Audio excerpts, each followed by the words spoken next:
আসসালামু আলাইকুম। এই ফোনটি যিনি পাঠিয়েছেন উনি হোয়াটসঅ্যাপে আমাকে মেসেজ করেছিলেন যে, আমার ফোনটি হলো POCO X3 মডেল। সম্ভাব্য সিপিইউতে সমস্যা হতে পারে। আমার ফোনটি অন হয় না এবং আবার ডেডও হয়ে যায়নি। একদিন আমি ভিডিও করতে যেয়ে ফোনটি অতিরিক্ত গরম হয়ে এরপর ফোনটি বন্ধ হয়ে যায়। এরপর থেকে আর মোবাইলটি চালু করতে পারছি না। কিন্তু যখন আমি মোবাইল চার্জ করতে যাই তখন ফোন চার্জ হয়। মোবাইলটি আমি এর আগেও কোথাও দেখানো হয় নাই ফোনটি এবং উনি পাঠিয়েছেন আ বাগেরহাট যশোর থেকে। দেখুন ফোনটির যে প্রভিশন একটি লেখা আসছে। তো এই ফোনটির আসলে একটু ব্যতিক্রম প্রবলেম রয়েছে এবং ফোনটি প্রচণ্ড গরম হয়। গরম হয়ে এক পর্যায়ে বন্ধ হয়ে যায়। আর ফোনটি অনই হয় না। অনেক সময় রেখে দিলে দেখা যায় যে একটু লোগো আসে। তো এই ফোনটি আমিও এই মুহূর্তে পাওয়ার পরেই কিন্তু অন করলাম। অন করার পর দেখলাম যে ফোনে লোগো আসছে। আর লোগো থাকার কারণে আমি কিন্তু চেষ্টা করলাম অন করার। কিন্তু কোনোভাবেই পুরোপুরি ফোনটি অন হলো না। প্রচণ্ড গরম হয়ে এবং প্রভিশন রেসপন্ডিং একটি লেখা এসে ফোনটি অফ হয়ে গেল। তো আমি যথারীতি এই ফোনটির প্রসেসর রিবোলিং করব। প্রসেসর রিবোলিং করে এই প্রবলেমটি ফিক্স করার চেষ্টা করব। যেহেতু প্রসেসর প্রচুর গরম হতো এবং কি ফোনটি ডেড হয়ে যেত, আবার মাঝে, মাঝে লোগো আসতো, অন হতো, এরকম প্রবলেম করতো। দেখুন আমি খুব নিখুঁতভাবে মাদারবোর্ডটি ক্লিন করে নিলাম এবং কি মাদারবোর্ড ক্লিন করার পর আমি প্রসেসরটি ক্লিন করব। প্রসেসর ক্লিন করে রিভলভ করে ইনস্টল করব এবং কি আশা করি এই প্রবলেমটি ফিক্স হবে।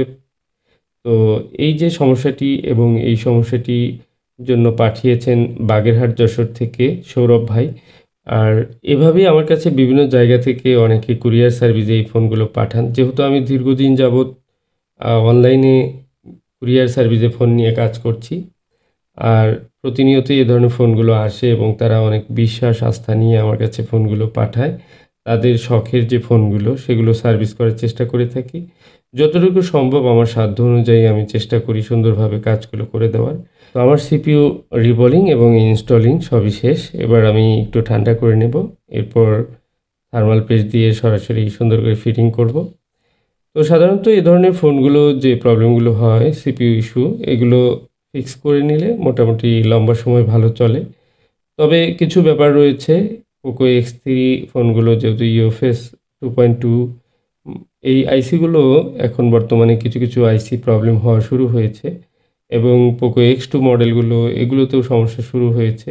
আইসিগুলোর হেলথ আস্তে, আস্তে খারাপ হতে যাচ্ছে। কারণ সময়ের সাথে একসময় এই আইসিগুলো কিন্তু ইনভ্যালিড হয়ে যায় এবং কি মেয়াদ শেষ হয়ে যাওয়ার পর এই আইসিগুলো 90% কনজিউম এবং বিভিন্ন ধরনের ইস্যু দেখা দিয়ে, এরর দেখা দিয়ে ফোনগুলো ডেড হয়ে যায়। তো দেখুন এই ফোনটি আমি সিপিইউ রিবোলিং করে ইনস্টল করার পর দেখি চার্জ নিচ্ছে না এবং ননসেন্স হয়েছে। তো এই ধরনের সমস্যা খুব একটা আশা করা যায় না, অনাকাঙ্ক্ষিত একটি বিষয়। আমি সাধারণত সিপিইউ রিভলভ করে ফুল ইনস্টল করে ফেলি। থার্মাল পেস্ট সহ সবকিছু দিয়ে কিন্তু একদম ইনস্টল করেছি। তো আমি খুলে দেখি বলগুলো একদম ঠিকঠাক রয়েছে। তো এরপরেও আমি আবার রিবোলিং করি। তো আমার কাছে খুবই আশ্চর্যজনক লাগছিল যে এরকম সিপিইউ লাগানোর পর ননসেন্স। তো আমি পুনরায় ২ বার লাগানোর পর যখন দেখি যে তারপরেও ননসেন্স, পরে আমি প্রসেসরটি চেঞ্জ করি। তো আমি অন্য একটি নতুন প্রসেসর ইনস্টল করি এই ফোনটিতে। ইনস্টল করে ফোনটি অন করার চেষ্টা করি। কারণ মনে হচ্ছিল আমার কাছে যে সিপিইউটি হয়তোবা ডেড হয়েছে। যেহেতু সিপিইউ প্রচুর গরম হতো, আবার রিবোলিং করার কারণেও অনেক সময় হতে পারে। যেকোনো কারণেই হোক সিপিইউটি একদম ডেড। তো কোনো ধরনের সেন্স নেই। আর উইথআউট সিপিইউতে কিন্তু আবার ঠিকঠাক ছিল। পরে আমি নতুন প্রসেসর লাগাই। নতুন প্রসেসর লাগিয়ে ফোনটি অন করে দেই। যেহেতু আ এই ধরনের ঘটনা আসলে অনাকাঙ্ক্ষিত খুবই বিরল।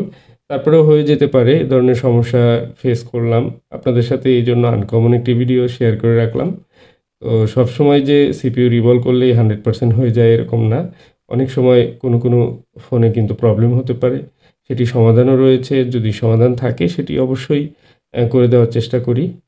তো দেখুন এখানে আমি ছোট্ট একটি রেজিস্টার সেটি কিন্তু চেঞ্জ করতে হয় নতুন সিপিইউ লাগানোর পর, যেহেতু সিকিউরিটি ফাইলগুলো রাইট করতে হয়, কিউসিএন রাইট করতে হয়। সেক্ষেত্রে আরএসএ বাইপাস করার প্রয়োজন রয়েছে। তো বোর্ড আইডি রেজিস্টার চেঞ্জ করে দিলাম।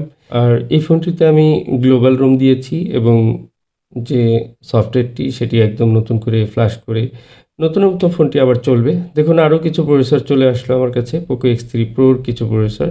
তো প্রতিনিয়ত প্রসেসর নিয়ে কাজ করি, যেহেতু প্রসেসর সমস্যা হয়ে গেলে বা কারো প্রসেসর ডেট সমস্যাগুলো ফিক্স করার জন্য নতুন প্রসেসর ইনস্টল করার প্রয়োজন হয় এবং কি অনেক সময় দেখা যায় কিছু প্রসেসর যেগুলো কাছে আমার রাখতে হয়। তো সেগুলো প্রবলেম হলে সাথে ফিক্স করা যায়। তো দেখুন এই যে ফোনটি এটি কিন্তু প্রবলেম ফিক্স হয়েছে এবং কি ফোনটি সম্পূর্ণ অন হয়েছে।